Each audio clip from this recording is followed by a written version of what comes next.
ఏసీబీకి ఇవ్వనంత వరకు కూడా మీరు నిజంగా తప్పు చేసుంటే ఏసీబీకి ఇవ్వండి. తప్పు చేసుంటే ఏసీబీకి ఇవ్వాలి కదా అని చాలామంది మాట్లాడారు. ఇదే బీఆర్ఎస్ నాయకులు అప్పుడు మాట్లాడిన మాటలు ఇవి. మా నాయకుడు తప్పు చేయలేదు కాబట్టే మీరు అవసరమైతే ఏసీబీకి వేసుకున్నా పర్లేదు, సిట్ వేసినా పర్లేదు అన్నారు.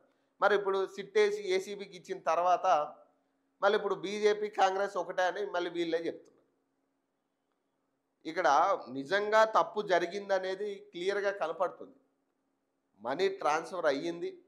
ఆ అధికారులు, ఐఏఎస్ అధికారులు క్లియర్గా చెప్తున్నారు, మేము మా మంత్రి చెప్పడం వల్లే ట్రాన్స్ఫర్ చేశాము అని. మరి ఇంతకన్నా ఆధారం ఏంటి? మరి దీని మీద విచారణ జరిగింది, ట్రాన్స్ఫర్ అయినట్టుగా ట్రాన్సాక్షన్స్ కనపడుతున్నాయి, ఆధారాలు ఉన్నాయి. మరి మీకు ఇంకా క్లారిటీ ఏం కావాలి? సో ఇప్పుడు ఇక్కడ ఏంటంటే మన మీద పడ్డ బురదను తుడుచుకునే ప్రయత్నం బీఆర్ఎస్ వాళ్ళు చేస్తున్నారు.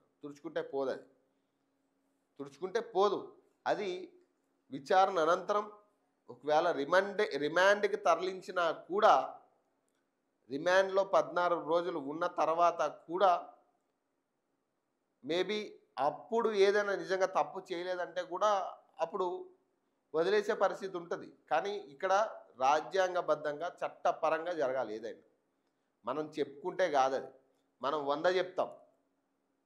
సో ఇప్పుడు ఇమీడియట్గా అరెస్ట్ చేయాలనేది మా డిమాండ్. ఇప్పుడు ఇమీడియట్గా మీరు విచారణకి వెళ్ళి అరెస్ట్ చేసి ముందు రిమాండ్కి తీసుకుని విచారణ చేస్తే బాగుంటుంది అనేది మా ఐడియా. మీరు 2 సంవత్సరాల నుంచి ఇదే పొడిగించి ఇదిగో రేపు అరెస్ట్ అవ్వబోతున్నాడు, ఎదిగో బీజేపీ అడ్డుపడుతుంది, లేకపోతే ఇంకోటి అడ్డుపడుతుంది అని కాంగ్రెస్ వాళ్ళు, బీజేపీ వాళ్ళేమో కాంగ్రెస్కి అరెస్ట్ చేసే దమ్ము లేదు, మా ప్రభుత్వం వస్తే మాత్రం ఖచ్చితంగా ఇమీడియట్గా అరెస్ట్ చేస్తామని వాళ్ళు ఎవరికి వాడు రాజకీయంగా దీన్ని వాడుకోవడానికి చూస్తున్నారు. తప్పితే ఇక్కడ దోబూచిలాటే తప్పితే ఏం లేదు. ఇక్కడ దోబూచిలాట ఆడుతున్నారు అంతే ప్రజలతో.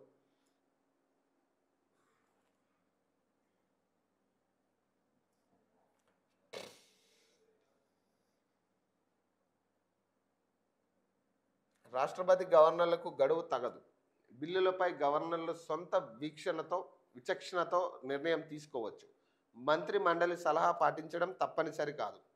గవర్నర్లు నిరవధికంగా బిల్లులను తొక్కిపెట్టడం కుదరదు. అయితే అసెంబ్లీకి పంపాలి.